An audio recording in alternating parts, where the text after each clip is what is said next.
मन से पाप करेंगे तो मन में दुख होगा। समझ रहे हैं ना। एक राहगीर जा रहे थे, रास्ते के बगल में एक बगीचा था। अब बगीचा में आम पक चुका था। आम को किसने देखा? आंख। आम के पास आंख जा सकती है। देखा आंख, गया कौन? गया पैर। आंख जा नहीं सकती है आम के पास, गया कौन? पैर गया। अब पैर आम को तोड़ सकता है? तोड़ा कौन? तोड़ा हाथ। हाथ को खट्टा मीठा का पता चल सकता है? चखा कौन? चखा रसना, जीवा। रखा कौन? रखा पेट। ध्यान से सुनिएगा। देखा आंख, गया पैर, और तोड़ा हाथ, चखा जीवा, रखा पेट। बगीचा का जो पहरेदार था ना, देख लिया। अब पीछे से आकर पीठ पर 3-4 डंडा लगा दिया। अब पीठ की क्या गलती है? देखा आंख, गया पैर, तोड़ा हाथ, चखा रसना, रखा पेट। पीठ की क्या गलती हुई? एक महात्मा जा रहे थे। महात्मा को कहा कि देखा आंख, गया पैर, तोड़ा हाथ, चखा रसना, रखा पेट, पीठ की क्या गलती? महात्मा ने कहा कुछ आगे और बढ़ो। रोया कौन?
वॉल्यूम घुमाओ।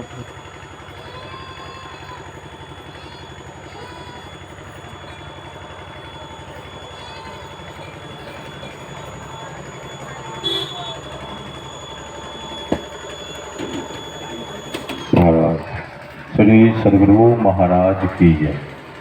रोया कौन? रोया मुंह नहीं, रोया आंख। गलती किससे हुई थी? पाप किससे हुआ था? आंख से ना। दुख कहां पहुंचा? घूम करके दुख कहां पहुंचा? आंख के पास। सूरदास जी महाराज ने कहा, उधो कर्मन की गति न्यारी। एक कर्म की गति जो है ना, बहुत न्यारी, बहुत सूक्ष्म, बहुत महीन है। सूरदास जी महाराज ने कहा, सब नदिया जल बर वर बहिया, सागर किस भिखारी। उदो कर्मन की गति न्यारी। उज्जवल पंख बगुला को दीन्हा, कोयल कित गुणकारी। सुंदर नयन मृगा को दीन्हा, बन बन फिरत उधारी। मूरख मूरख राजे किन्हा, पंडित फिरत भिखारी। असुर श्याम मिलवे की आशा, छिन छिन वीतत भारी। मूर्ख मूर्ख आज पढ़ करके लोग डीएम बना है ना, एसपी बना है ना, ये मूर्ख लोग विधायक बन जाता है, मंत्री बन जाता ना, और मंत्री के आगे पीछे कौन करता है? कलेक्टर, जो पढ़ करके बहुत बड़ा अफसर बना है, अब मूर्ख उनको नचाता है ना। एक कर्मों का खेल है, एक कर्म की गति बहुत न्यारी है, बहुत सूक्ष्म है, बहुत महीन है। बहुत नारी बांझ होती है ना, होती है ना। विवाह करने के बाद 1-2 साल जब बच्चा जन्म नहीं लेता है, डॉक्टर के पास जाता है, वैद्य के पास जाता है, और डॉक्टर वैद्य क्या कहता है? ये बांझ है, इस बच्चा नहीं होगा। एक कर्मों का खेल है। कौन स्त्री बांझ होती है पता है? जो स्त्री ने गर्भपात कराई है, भ्रूण हत्या की है, वही नारी, वही स्त्री बांझ होती है। नपुंसक कौन होता है? जो पति अपनी पत्नी को आज्ञा देता है गर्भपात कराने के लिए, वो पति नपुंसक होता है। और जो डॉक्टर चंद पैसा के लोभ में पड़कर गर्भस्थ शिशु का हत्या करता है ना, वो क्या होता है? वो भी नपुंसक होता है। और ये पाप आज दुनिया में बहुत हो रहा है, छोटे घर से लेकर अब बड़े घर में। मैं तो कहता हूं सत्संगी के घर में भी ये पाप होता है। रात दिन सब संतन की बलि भारी तो गाते हैं, और ये पाप हो रहा है। कान खोल करके सुन लीजिए, अगर भ्रूण हत्या कराओगी तो 7 जन्म तक बांझ होकर के जन्म लेना पड़ेगा। एक कर्मों की गति न्यारी है। आज तक दुनिया की कोई मां अगर गर्भ में बेटा है तो भ्रूण हत्या की है? की है? भ्रूण हत्या किसकी होती है? बेटी की। बेटी ने क्या बिगाड़ा? क्या बिगाड़ा? आप गर्भपात करा ली? ये परमात्मा की खेती है ना।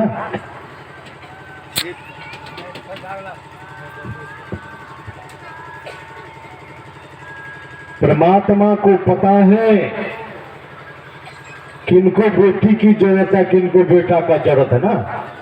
ये बेटा बेटी जो है ना, हम आपके पाप पुण्य का फल है, फल बन करके आया है वो। हम आपका कर्म का जो फल बना है ना, वही बेटा बेटी बन करके आया है। बहुत लोग क्या कहते हैं कि परमात्मा ने हमको नालायक बेटा दे दिया, कहता है ना। परमात्मा पर दोष लगाते हैं, गुरु ने मुझे नालायक बेटा दिया। गुरु ने दिया है, आपके अपने कर्मों का फल वो बेटा बन करके आया है, वो बेटी बन करके आई है। 4 प्रकार के पुत्र होते हैं। कितने प्रकार के? 4। एक पुत्र होता है वैरी पुत्र, एक पुत्र होता है ऋणानुबंधिक पुत्र, एक पुत्र होता है उदासी, और एक पुत्र होता है सेवक। वैरी पुत्र कौन होता है? एक क्रियामान कर्म। कर्म अभी प्रेम बाबा से सुन रहे थे क्या? 3 प्रकार के कर्म होते हैं ना, क्रियमान, संचित और प्रारब्ध। एक क्रियमान कर्म में जो किसी गरीब आदमी को सताया है, अनाथ को सताया, लूला लंगड़ा को सताया है, वो तो बदला नहीं ले सकता ना। आप बलशाली हैं, पावरफुल आदमी है, अगर उसका शरीर छूटेगा तो आपके घर में वह बेटा बन करके आएगा। देखते ना कितने माँ बाप को बेटा कितना दुख देता है। दिन रात मारते रहता ना, गाली बकते रहता ना, क्यों? बेटा पर दोषा आरोप नहीं लगाइए, अपने कर्म को देखिए पीछे उलटकर मैंने क्या किया। हम आपका कर्म ही वो बेटा बन करके आया बदला लेने के लिए, और बदला लेकर के चला जाता ना। सब कर्म करके छोड़ देता जीवन काल में। एक होता है ऋणानुबंधित पुत्र। आप किसी से ऋण लिए है ना, कर्जा हजम कर गए और वो कर्जा तसलने में सक्षम नहीं है। जो कर्जा लिया ना उसका शरीर छूटेगा तो फिर इसके जन्म भर में बेटा बन करके आएगा जिनसे कर्जा लिया है, जिसके कर्जा को हजम कर गया। और जीते जी देखते ना बेटा क्या करता है, रिवॉल्वर दिखा करके सारी संपत्ति को लुटा देते हैं ना। अपने ही कर्मों का फल है वो। एक होता है उदासी पुत्र। उदासी पुत्र वो होता है जब तक वो शादी नहीं किया है, माँ बाप के साथ रहता है, माँ बाप के आज्ञा में रहता है, और शादी करके जब पत्नी को घर ले आता है तब माँ बाप को भूल जाता है। तुम्ही हो माता, तुम्ही हो पिता, तुम्ही हो बंधु सखा, तुम्ही हो। और पत्नी कहेगी उठने के लिए तो उठेगा, अब बैठने के लिए तो बैठेगा। माँ बाप को तब वो भूल जाता है। और एक होता है सेवक पुत्र। सेवक पुत्र कौन होता है? आप अगर इस जन्म में क्रियमान कर्म में किसी आदमी का निस्वार्थ पूर्वक सेवा किए हैं ना,